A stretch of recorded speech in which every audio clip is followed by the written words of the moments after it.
Tolimoje Pakistano šiaurėje, tarp siaurų slėnių ir atšiaurių kalnų, gyvena bendruomenė išsaugojusi savo mažai žinomą gyvenimo būdą – kalašas. Ši mažuma išlaikė skirtingas religinės praktikas, protėvių kalbą ir socialinę sistemą, pagrįstą perdavimu žodžių ir šeimos bendradarbiavimu.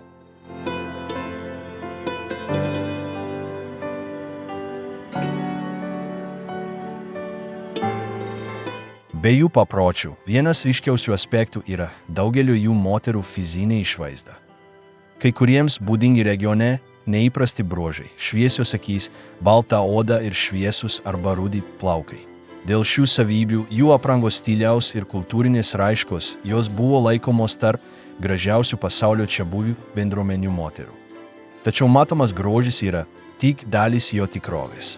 Jų socialinės struktūros, festivaliai, žinios ir santykiai su aplinka demonstruoja kultūrą, kuri vis dar išlieka, nepaisant nuolatinių transformacijų dėl turizmo, migracijos ir klimato kaitos.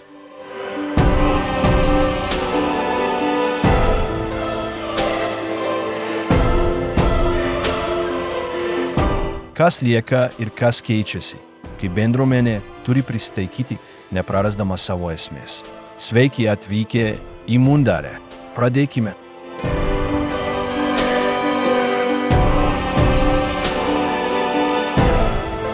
Kalašas kultūra išlikusi tarp neįmanomų kalnų Pakistano šiaurės vakaruose. Chitral rajone yra 3 siauri slėniai – Bumburet, Rumbur ir Birir. Šie slėniai, esantys Hindukušo kalnų grandinėje, yra daugiau nei 2000 metrų virš jūros lygio. Teritorija sudaryta iš tvirtų kalnų, stačių šlaitų, tankių miškų ir skaidrių upių. Ši aplinka šimtmečius lėmė Kalašo bendruomenės gyvenimo sąlygas. Reljefas nelygus. Šlaitai kyla netolygiai, o siauriai neskaltuoti takai kerta medinius tiltelius arba priglunda prie uolų. Žiemą gausų sniegas dengia kelius ir apsunkina pravažiavimą. Lietingais mėnesiais dažnai pasitaiko nuošliaužų, todėl būtina išlaikyti alternatyvius maršrutus. Įvažiavimas tarp miestų ar kitų regionų apima ilgas keliones pėsčiomis arba ekstremalioms sąlygoms paruoštomis transporto priemonėmis. Kaimai pastatyti ant akmeninių terasų, kurios išnaudoja reljefo nuolydį. Tradiciniuose namuose naudojamos vietinės medžiagos – mediena iš šalia esančių miškų, upių akmenys, sutankintas purvas. Plokštieji stogai atlieka papildomas funkcijas, tokias kaip maisto džiovinimas ar sandėliavimas. Namų išdėstymas atitinka kalno struktūrą, išdėstyti laipsniškais lygiais, leidžiančiais palaikyti vienas kitą. Klimatas pasižymi ryškiais kontrastais. Žiemos ilgos ir šaltos, slėnį kelias savaites dengia sniegas. Vasarą klimatas yra sausas, nors jį nutraukia nereguliarus kritulių kiekis, dėl kurio upės patvinsta. Šis kintamumas reikalauja, kad gyventojai nuolat prisitaikytų, planuodami savo mobilumą, gamybą ir tiekimą. Vanduo ateina iš upių, maitinamų tirpstančio sniego iš kalnų. Norėdami nukreipti jį į namus, šeimos stato rankinės paskirstymo sistemas, pagamintas iš akmens ir medžio, leidžiančias skystį nešti per natūralius šlaitus. Savivaldybės skirstymo sistemos nėra. Elektra, jei yra, priklauso nuo generatorių arba nedidelių vietinių tinklų, kurie veikia su pertrūkiais. Šio regiono geografinės ypatybės istoriškai nulėmė kontakto su išoriniu pasauliu laipsnį. Dėl sunkumų patekti į šiuos slėnių šimtmečių sumažėjo sąveika su kitomis bendruomenėmis, pirkliais ir išorės valdžia. Šis apribojimas nebuvo atsitiktinis, o tiesioginis reljefo, klimato ir formalios infrastruktūros trūkumo rezultatas. Kalašo bendruomenė sukūrė tokioms sąlygoms pritaikytą organizacijos formą. Kalnuota aplinka buvo fizinė kliūtis ir kultūrinė riba. Šis atskirimas palengvino vidinių struktūrų, kurios ilgą laiką vystėsi be išorinių prievolių pastovumą. Anksčiau susisiekimo maršrutų su kitomis tautomis buvo nedaug ir jie buvo neįveikiami. Ši izoliacija paveikė Kalashamun kalbos išsaugojimą, taip pat religinių ir socialinių praktikų, kurios skiriasi nuo regioninės aplinkos tęstinumą.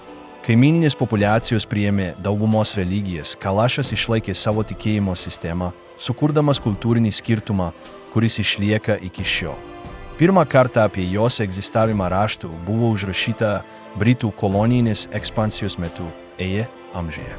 Ataskaitose buvo nurodyta, kad yra kaimo kalnų bendruomenė, kurios struktūra ir ritualai skiriasi nuo likusio subkontinento.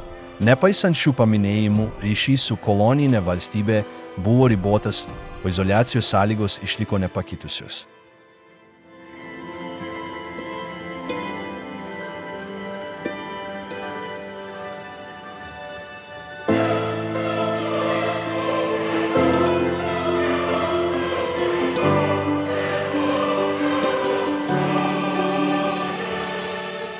Pristaikymas ir pasipriešinimas istoriniams pokyčiams per šimtmečius Kalašo gentis susidūrė su transformacijomis, kurios paveikė jos kaip atskiros kultūros grupės tęstinumą. Jos istorija apima teritorinius perkėlimus, regione dominuojančių religijų plėtrą, priverstinės asimiliacijos epizodus, santykių su vietos ir nacionalinėmis politinėmis galiomis pokyčius. Viduramžiais Kalašas užėmė didesnę teritoriją nei šiandien. Jų gyvenvietės išsiplėtė per kelis kalnuoto regiono slėnius, kur jie gyveno vietinėse bendruomenėse. Teritorijos kontrolė buvo vykdoma pagal vidinius susitarimus, be formalios centralizuotos valdžios. Ši organizacijos forma atitiko reljefo sąlygas ir to meto politinį kontekstą. Į amžiais islamo plėtra iš subkontinento pietvakarių atnešė plačią transformaciją kaimininiuose regionuose. Dauguma netoliese esančių bendruomenių priėmė šią religiją ir integravo savo socialinės bei politinės struktūras į Islamo emiratus ir kunigaikštystes. Kalašas nesilaikė to proceso ir toliau praktikavo savo tradicinę tikėjimo sistemą. Politeistinių praktikų išlikimas aplinkoje, kuri religinių požiūrių laipsniškai tapo homogeniška, sukėlė konfliktus. Laikui bėgant Kalašo bendruomenės įsikūrusios mažiau saugomose slėniuose patyrė konversiją, persikėlimą ir praradimo autonomiją. Dėl to įvyko teritorinis susitraukimas, dėl kurio bendruomenė atsitraukė į 3 pagrindinius slėnius, kur ji vis dar išliko. 16–18 amžiais konfliktai dėl derlingų žemių ir kelių kontrolės padidino spaudimą Kalašo gyventojams. Genčių lyderių ir islamo tikėjimo vietos valdžios įsikišimas sukėlė ginkluotą konfliktą, gamybinių išteklių praradimą ir perkelimą į aukštesnės vietas. Ši situacija dar labiau sumažino prieigą prie erdvių, kurios anksčiau buvo jų kasdienio gyvenimo dalis. Amžiuje Britanijos imperijos įsiveržimas į Šiaurės Indiją paskatino oficialius Kalašo bendruomenės egzistavimo dokumentus. Kolonijiniai pareigūnai, misionieriai ir tyrinėtojai užfiksavo savo religinės, socialinės ir kalbinės praktikas. Jie buvo apibūdinti kaip izoliuota etninė mažuma buvusioje kunigaikščio Čitralio valstijoje. Nepaisant antropologinio susidomėjimo, nebuvo įgyvendinta veiksmingos kultūros ar teritorijų apsaugos politikos. Kolonijiniu laikotarpiu buvo nutiesti kai kurie privažiavimo keliai į Kalašo slėnius, įrengti stebėjimo postai, tačiau šie pokyčiai reikšmingai nepakeitė bendruomenės struktūrinių sąlygų. Jų kultūra buvo priskirta tyrimo objektui, tačiau tai nereiškia, kad jų teritorinės teisės buvo teisiškai pripažintos ar apgintos. Po Pakistano nepriklausomybės 1947 metų Kalašas tapo naujosios Islamo Respublikos dalimi. Jų pripažinimas religinė mažuma nepadarė tvirtos teisinės sistemos, kuri garantuotų jų tradicinės praktikos kalbos vartojimo išsaugojimą ar jų žemių kontrolę. Regioninio planavimo sprendimuose retai dalyvavo Kalašo atstovai. Vėlesniais dešimtmečiais įvairūs išoriniai veiksniai didino spaudimą bendruomeniai. Valstybinių mokyklų steigimas kaimo vietovėse, žiniasklaidos atsiradimas ir išorinių religinių grupių buvimas sukėlė pokyčius vietos žinių ir praktikos perteikime. Kai kurie jaunuoliai pradėjo mokytis už slėnių ribų ir perėmė tokias kalbas kaip urdu ar puštų, kad galėtų integruotis į miesto aplinką. Tuo pačiu metu vyko ir religinio atsivertimo procesai individualių sprendimų. Šie sprendimai, nors ir nebuvo priversti, turėjo tiesioginės įtakos socialiniai sanglaudai. Kai kurie žmonės atsisakė kolektyvinių apeigų, šventinių kalendorių ir tradicinių bendruomenės normų. Dėl to vidinė dinamika, kuri anksčiau veikė bendrų sutarimų, buvo pakeista.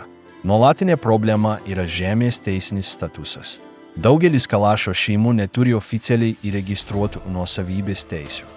Dėl šios padėties išorės subjektai sukėlė teisinius ginčius ir žemės pasisavinimą. Teritoriniai konfliktai paveikė tiek prieigą prie žemės ūkio paskirties žemės, tiek apeiginiais ar ganykliniais tikslais naudojamų teritorijų išsaugojimą. Nuo 1990-ųjų kelios žmogaus teisių organizacijos, akademikai ir kultūros fondai skatino iniciatyvas išsaugoti Kalašo paveldą. Tai dvikalbės mokyklos, kalbų dokumentacijos centrai ir kultūros raiškos skatinimo erdvės.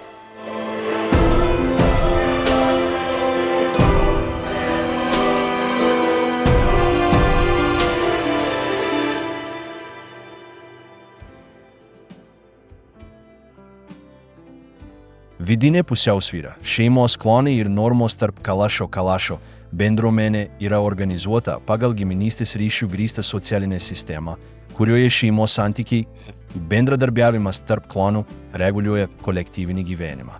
Kiekviename slėnyje yra didelės šeimų grupės, kurios veikia su vidinė autonomija, tačiau palaiko abipusės paramos ryšius pagal bendras žodinės taisyklės. Struktūrinė šerdis yra išplėstinė šeima. Jį sudaro keli naminiai branduoliai susiję giminingumu arba giminingumu. Tėvai, vaikai, seneliai, dėdės ir pusbroliai sudaro vienetą, kuris dalijasi ištekliais, pareigomis ir sprendimais. Tos pačios šeimos grupės namai dažnai yra arti vienas kito, o kai kurios fiziškai jungia bendri kiemai ar koridoriai. Turto perdavimas nesilaikomas standartizuotos teisės sistemos. Būsto ir žemės sklypų paskirstimas nustatomas vyresniųjų narių susitarimais, atsižvelgiant į tokius veiksnius kaip poreikis, stažas ir teisingas palikuonių paskirstimas. Šių susitarimų laikomasi tradicijų ir jie nėra įrašyti į oficialius valstybės registrus. Klanai sujungia kelias šeimas, kurias vienija vyriškoji linija. Kiekvienas iš jų turi bendrą žodinę istoriją ir specifines praktikas, kurios ją išskiria, pavyzdžiui, simbolius, istorijas ir santuokos normas. Santuokos tarp to paties klano narių yra ribojamos, o ryšiai su žmonėmis už bendruomenės ribų yra kruopščiai vertinami, kad būtų išvengta vidinių praktikų praradimų. Sprendimai, kurie liečia daugiau nei vieną šeimą, priimami atviruose susirinkimuose. Nors nėra privalomų formalių struktūrų, šios asamblėjos vadovaujasi visų dalyvių pripažintomis taisyklėmis. Labiausiai patyrę žmonės, žinomi kaip zazis, veikia kaip dialogo pagalbininkai. Jų teisėtumas grindžiamas pagarba bendruomeniai, taisyklių išmanimu ir gebėjimu spręsti ginčius. Zazai nenaudoja nuolatinės valdžios ir nėra renkami pagal rinkimų mechanizmus. Jų vaidmuo kyla iš sutarimo ir jų trajektorijos kolektyvinėme gyvenime. Jie kišasi į šeimos konfliktus, ginčius tarp klanų, koordinuoja bendruomenės renginius, prižiūri, kaip laikomasi bendrų taisyklių. Jo įsikišimu siekiama atkurti socialinę pusiausvyrą. Taisyklių labiau laikomasi kolektyvinio priėmimo, o ne primetimo. Sprendimų laikomasi, nes juos palaiko išankstiniai susitarimai ir socialinės aplinkos spaudimas. Taisyklių laikymosi užtikrinimas yra bendra atsakomybė, kuri pirmiausia tenka vyresnio amžiaus žmonėms. Vaikų auginimas apima visą šeimos tinklą.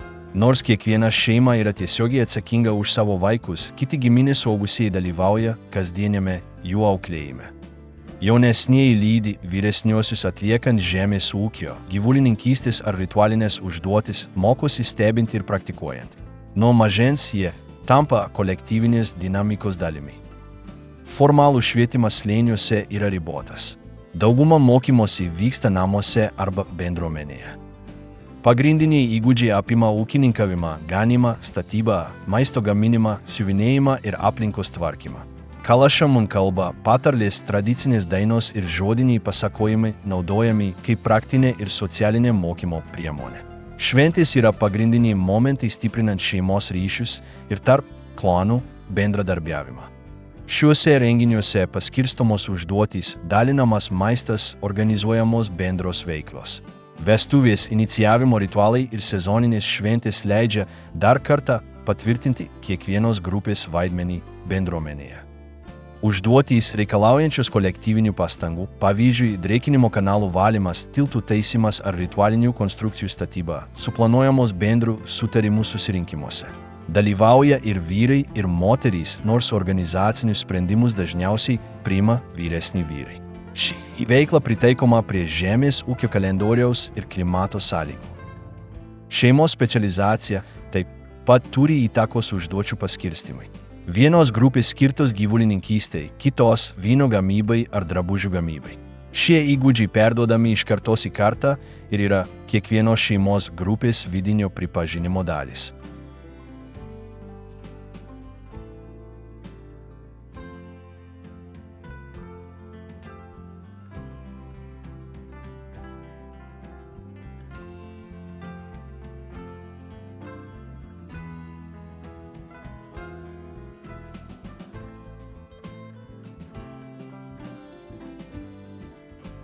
Kasdien slėniuose.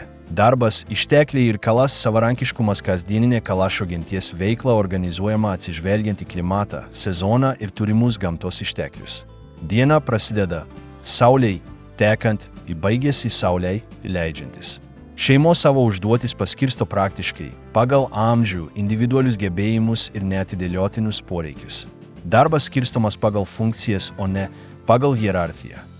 Suaugę vyrai daugiausia atsakingi už ganymą. Jie varo ožkų ir avių bandas maršrutais, kurie keičiasi priklausomai nuo metų laikų. Žiemą gyvūnai laikomi prieglaudose prie kaimų, o vasarą perkeliami į aukštesnės vietas su geresnėmis ganyklomis. Dėl šio sezoninio judėjimo reikia praleisti kelias dienas toli nuo namų. Gyvulininkystė tiekia būtiniausius produktus, tokius kaip pienas, mėsa ir vilna. Pienas rankiniu būdu paverčiamas sūriu arba jogurtu. Mėsa vartojama saikingai ir skirta konkretiems renginiams. Iš vilnos gaminami antklodės šilti drabužiai ir kasdieniai daiktai. Šie produktai yra sandėliuojami, vartojami arba keičiami pagal to momento poreikius. Moterys aktyviai dalyvauja tiek namuose, tiek produktyvioje aplinkoje. Jie ruošia maistą, rūpinasi vaikais, renka malkas, padeda ūkio darbuose. Jie taip pat gamina tradicinius drabužius siuvinėdami rankomis. Šie spalvingai siūlais puošti drabužiai yra kasdienės aprangos ir švenčių dalis. Žinios, kaip juos gaminti, perduodamos motinoms dukroms be oficialaus nurodymo. Centrinę vietą užima žemės ūkis. Kviečius, kukurūzus, miežius, lęšius ir pupeles šeimos augina nedideliuose sklypeliuose prie namų arba kalnų terasose. Taip pat sodinami vaisiai, tokie kaip abrikosai, graikiniai riešutai, vynuogės ir obuoliai. Mašinos nenaudojamos. Įrankiai yra rankų darbo ir vietinės gamybos. Žemės ūkio kalendorius prisitaiko prie metų laikų. Sėti pavasarį, derlių nuimti prieš žiemą. Reikalingiausiais žemės ūkio ciklo etapais bendruomenės noriai bendradarbiauja, kad paspartintų derliaus nuėmimą arba žemės paruošimą. Veikla yra koordinuojama tarp kaimininių šeimų, atsižvelgiant į prieinamumą ir giminystę. Darbui nėra centralizuotos institucijos, tačiau kai kurių narių kompetencija organizuojant sesijas pripažįstama neoficialiai. Maisto konservavimas yra būtina praktika.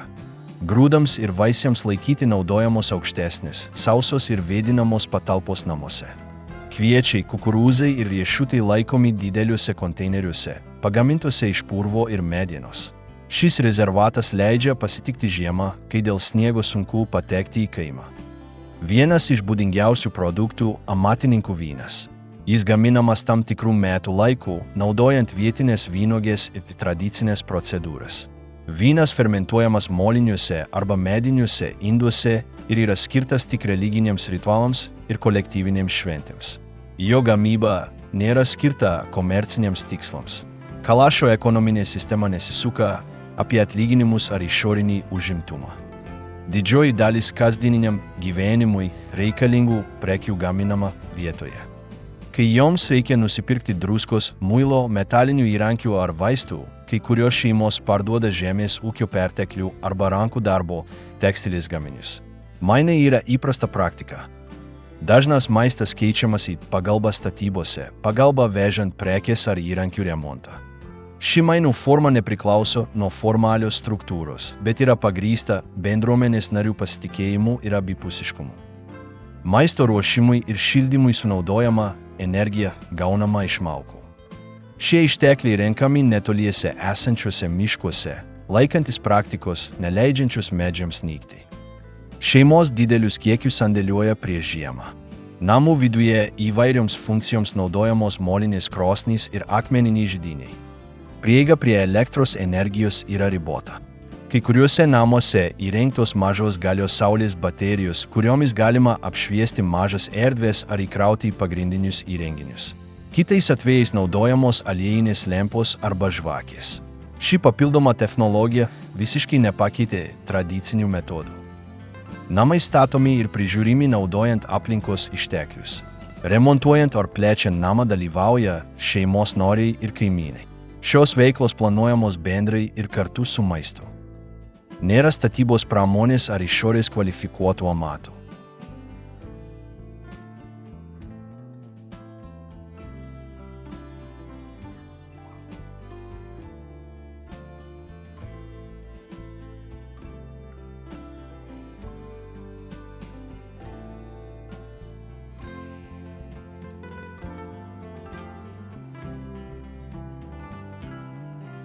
Tarp dainų ir aukų. Kalašo dvasinė tvarka, Kalašo bendruomenės religinė sistema yra politeistinė ir yra sukurta pagal kelių dievybių garbinimą.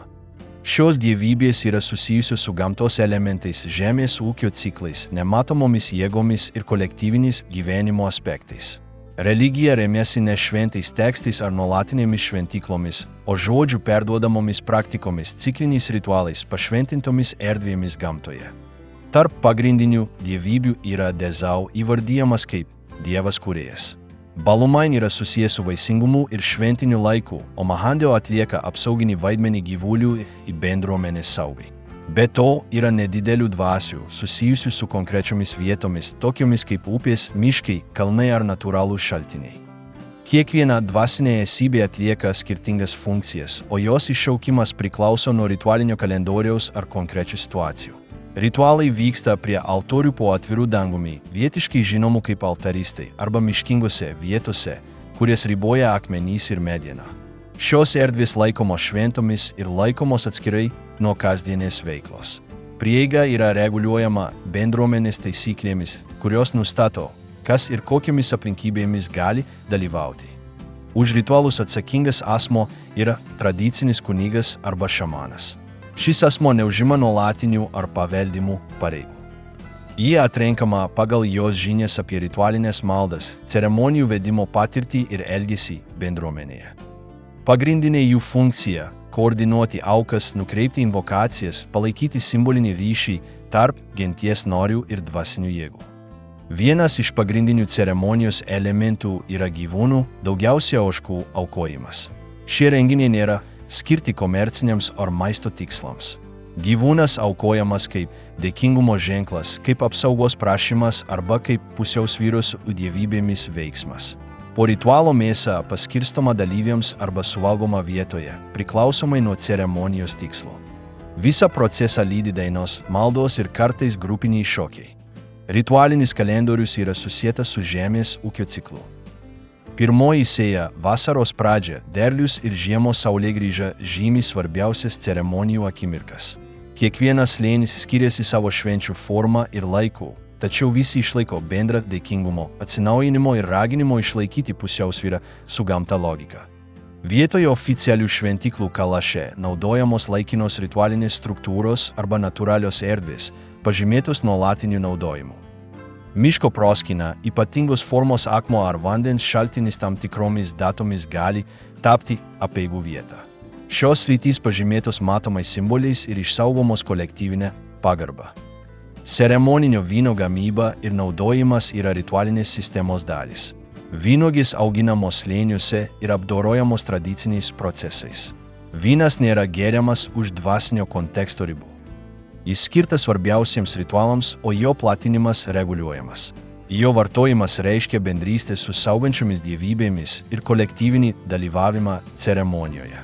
Patekimą į sakralias erdvės sąlygoja ritualinio grynumo taisyklės. Žmonės, kurie išgyvena būsenas, kurios laikomos pereinamomis menstruacijų moterims arba neseniai susidūrė su mirtimi prieš grįždami į religinę veiklą, turi praeiti tam tikrą apsivalymo laikotarpį. Šie apribojimai reiškia ne sankcijas, o tradicijos nustatytų taisyklių laikymasi. Kalašo religija išskiria funkcinę erdvę ir dvasinę erdvę. Namai, laukai, keliai ir ganyklos priklauso žmonių sferai. Priešingai, altoriai, ritualinės giraitės ir kai kurie vandens šaltiniai laikomi išskirtinai dvasiniu naudojimu. Šis atskyrimas atsispindi elgesyje, kalboje ir apeigose, dėvimi drabužiai. Ritualinės giesmės yra esminė tikėjimo sistemos dalis. Jie nėra parašyti ar įrašyti. Jie išmokstami kartojant ir intonuojami tam tikruose kontekstuose. Kai kurie kreipiasi į tam tikras dievybės, o kiti pasakoja apie mitinius epizodus arba lydi simbolinius veiksmus aukojant. Šios dainos perduodamos per šventės, kur vaikai ir jaunimas jas stebi ir įsimena, padedami suaugusiųjų.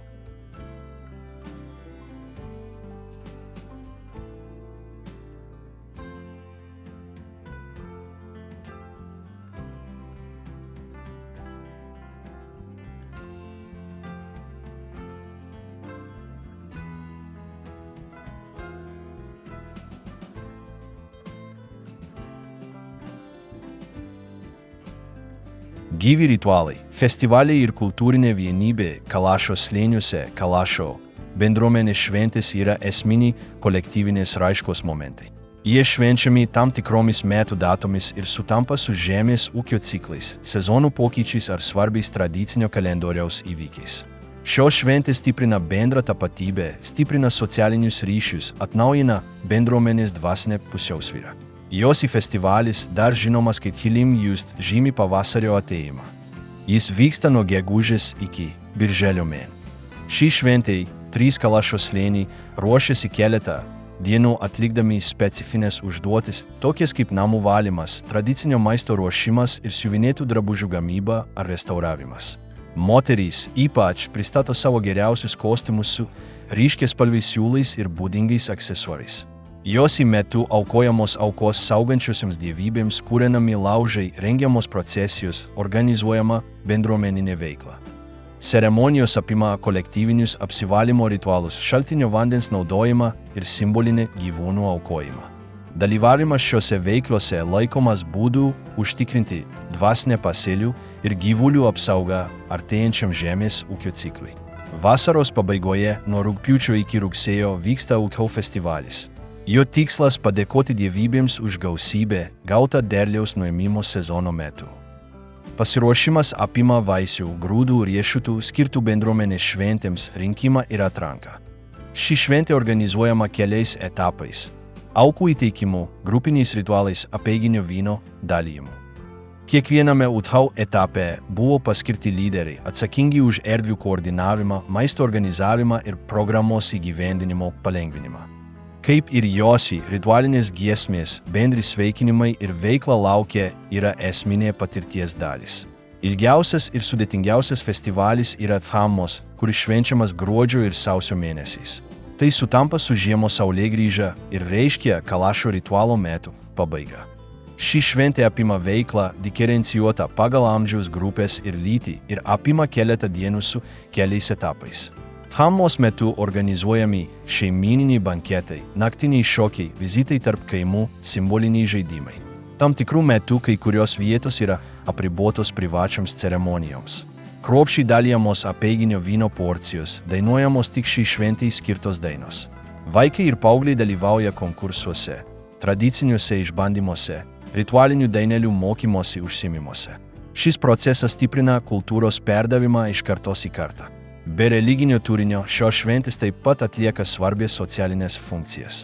Jie naudojami pranešant apie santuokos įsipareigojimus, sprendžiant smulkius ginčius, palengvinant šeimų apsikeitimą prekėmis.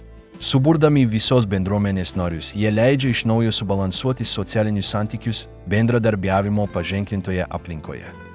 Nepaisant bendros pagrindinės struktūros, kiekvienas slėnis išlaiko savo švenčių ypatumus. Bumburet dėl atviresnės prieigos organizuoja didesnio masto renginius, kuriuose dalyvauja daugiau lankytojų. Tačiau Rumbur ir Birir šventės yra santūresnės. Šie variantai neturi įtakos kiekvieno festivalio pagrindiniams elementams, kurie lieka bendri tarp 3 slėnių. Kultūrinės raiškos susijusios su šventėmis yra muzika, šokis, drabužiai ir maistas. Muzika grojama būgnais, medinėmis fleitomis ir choriniu dainavimu.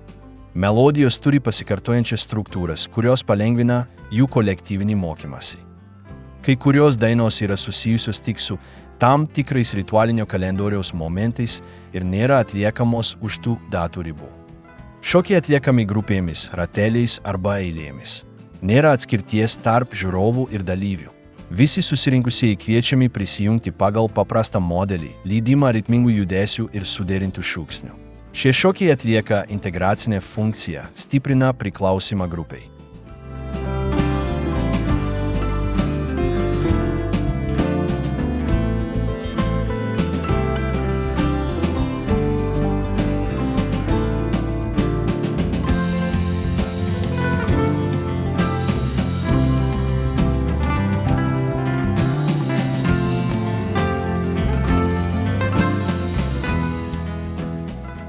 Matomas grožis, estetika, simboliai ir moteriška elegancija tarp kalašo bendruomenėje, kai kurios moterys pripažįstamos dėl savo grožio, ne tik dėl savo fizinių savybių, tokių kaip šviesios spalvos akys ar plaukai, bet ir dėl buvimo kultūrinėje erdvėje. Šis suvokimas kyla iš jų požiūrio, apsirengimo per šventės, siuvinėjimo kokybės ir aktyvaus dalyvavimo ritualuose. Grožis šiame kontekste yra susijęs su tapatybės išraiška ir pagarba paveldėtiems estetiniams kodams. Kai kurios moterys viešų renginių metu išsiskiria harmoniją, su kurie derina savo drabužius, restauruoja tradicinius aksesuarus ar veda šokius. Merginos ir paauglės stebi šį elgesį ir mėgdžiodamos sužino, kokie elementai yra vertinami. Kalbama ne apie grožį orientuotą į fizinį, o apie kultūriškai apibrėžtą ir bendrą eleganciją. Kalašo estetika yra sudėtinga vizualinė sistema, kuri atlieka ne tik dekoratyvinės funkcijas. Tai yra ir kasdienybėje, ir ceremonijose, pasireiškia per drabužius, šukuosenas, ornamentus ir kitus vaizdinius simbolius. Kiekvienas iš šių elementų perteikia informaciją apie amžių, priklausimą, šeimyninę padėtį ar dalyvavimą ritualiniuose renginiuose. Vienas ryškiausių lankytojų aspektų – bendruomenės fizinių savybių įvairovė. Kai kurie žmonės turi žalias arba mėlynas akis, šviesią odą ir šviesius arba rudus plaukus. Šios savybės sukėlė antropologinį susidomėjimą, nors jos nėra naudojamos kaip vidinis skirtumas grupėje. Jie yra kasdienio gyvenimo dalis ir neturi įtakos socialiniai struktūrai ar statuso suvokimai. Estetinė priežiūra neatitinka išorinių standartų. Vertinama švara, aprangos išsaugojimas, tinkamas spalvų derinys, ištikimybė tradiciniams raštams. Dėmesys šioms smulkmenoms tai būdas gerbti kolektyvinę atmintį ir aktyviai dalyvauti bendruomenės gyvenime. Moterys drabužius kuria pačios, naudodamos nuo vaikystės išmoktas technikas. Ilgos tamsių tonų, pavyzdžiui, juodos arba rudos suknelės yra išsiuvinėtos spalvingais siūlais, kurių raštai driekiasi per rankoves, krūtinę ir sijoną. Kiekvienas dizainas skiriasi priklausomai nuo kilmės slėnio, naudotojo amžiaus ir naudojimo progos. Siuvinėjimas apima geometrinius motyvus, turinčius konkrečias reikšmes, pavyzdžiui, kilmę ar ryšį su tam tikrais ritualais. Kai kurios moterys prideda asmeninius duomenis, paveldėtus iš mamų ar pritaikytus pačios. Darbas gali užtrukti kelias savaitės ir reikalauja tikslumo, kantrybės ir gilių žinių apie kultūrinį modelį. Be drabužių moterys nešioja austus diržus, karoliukais puoštus karolius, kaulinės ar metalinės apyrankės, dekoratyvinės šukas, rankų darbo papuošalus. Šie elementai nelaikomi pasirenkamais priedais. Jų buvimas rodo vietą, kurią kiekvienas asmuo užima grupėje ir prisitaiko prie gyvenimo etapo ar socialinio konteksto. Tradicinis moteriškas galvos apdangalas vadinamas tai karoliukais, kriauklelėmis, siūlais ir kartais monetomis išsiuvinėta karūna.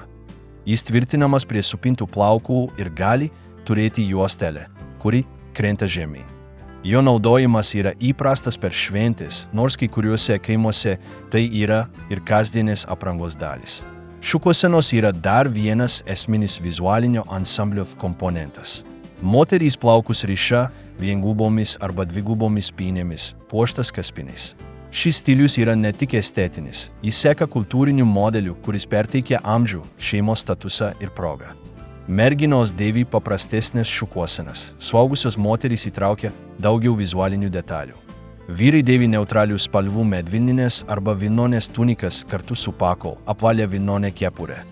Šventinėme kontekste jie prideda siuvinėtas liemenes ar dekoratyvinius diržus. Nors jos apranga yra mažiau įmantri nei moterų, ji taip pat vadovaujasi tikslių vizualinių kodų. Kai kurių ritualų metu kūno tapyba taikoma anglimi, pigmentuota žeme ar aliejais. Priklausomai nuo įvykio ant veido, rankų ar rankų nubrėžiamos linijos. Šie ženklai yra laikini, bet sustiprina dvasinį dalyvavimą. Medžiagos ruošiamos namuose ir gali būti naudojamos individualiai arba grupėmis.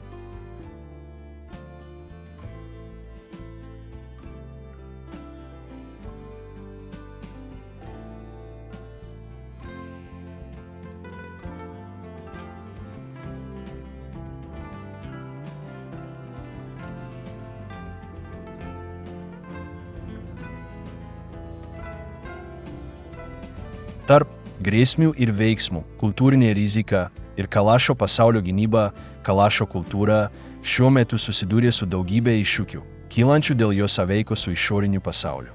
Šie spaudimo veiksniai, nors ir įvairūs, turi bendrų bruožų. Jie turi įtakos tradicinio gyvenimo būdo tvarumui, bendruomenės organizavimui ir kultūros perdavimui. Tai nereglamentuojamas turizmas, klimato kaita, migracijos procesai ir teritoriniai konfliktai.